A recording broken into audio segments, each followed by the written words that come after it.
My focus is on the connection between legal systems and why people die. American life expectancy is falling.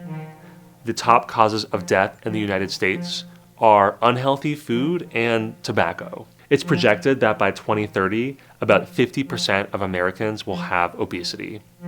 The opioid crisis continues to worsen.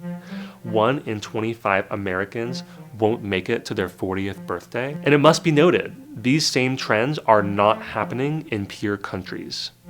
And our numbers are even worse for racial and ethnic minorities. To me, this is nothing short of a crisis. Now, if you take a medical perspective, you might conclude the top 2 causes of death are heart disease and cancer. But a huge fraction of the deaths from heart disease and cancer are due to food and tobacco. And that's not including other contributors like alcohol and the carcinogenic chemicals in our environment, which are all or largely preventable. But law schools usually don't teach these topics. In other words, law schools and legal education are disconnected from the areas of law that are causing Americans to die in increasing numbers. The law has an important role in American mortality, and I think it needs to be recognized. While in medical school, I noticed that the same problems were surfacing again and again. People were sick because of their weight, because of tobacco use, and because of addiction to various substances. It baffled me that we didn't do more to address these problems. In fact, they were so prevalent that doctors I met and worked with were getting burned out. Doctors can tell when the disease they are treating is a social problem that is difficult to address in a one-on-one encounter. And so there was this growing frustration as diabetes, obesity, and addiction have surged. And so I decided to go to law school in addition to my medical education to study the law behind what's killing Americans and to go deep beneath the surface by understanding how legal rules shape death and dying in the United States. Everyone believes that human life must be protected. And so my work comes from a universal starting point. Can we unite behind the value of life to move institutions and the cultural conversation forward? No doubt there are multiple flashpoints in our country and in the world. Institutional power is being questioned in a way that was not possible 10 or 20 years ago.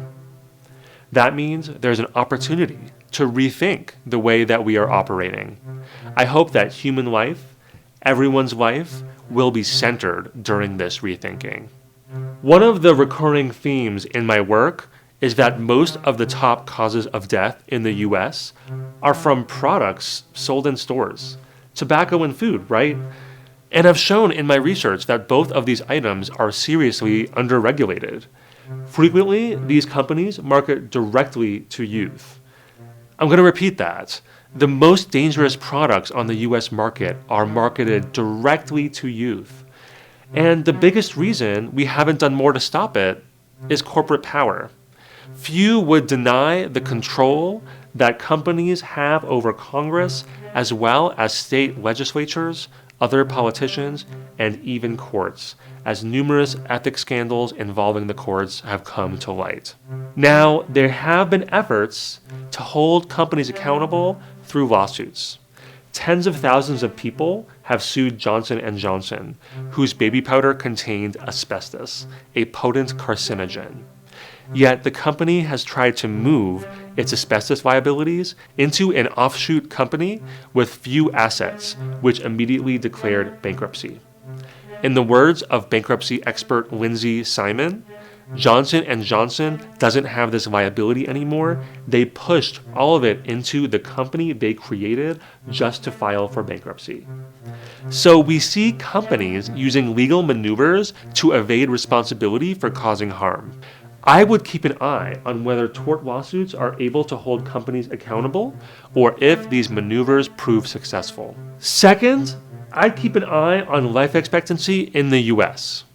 It's tragic that we are dying earlier, and for all this talk of technology and advancement, we generally aren't investing in the things people actually need to be healthy, and it shows.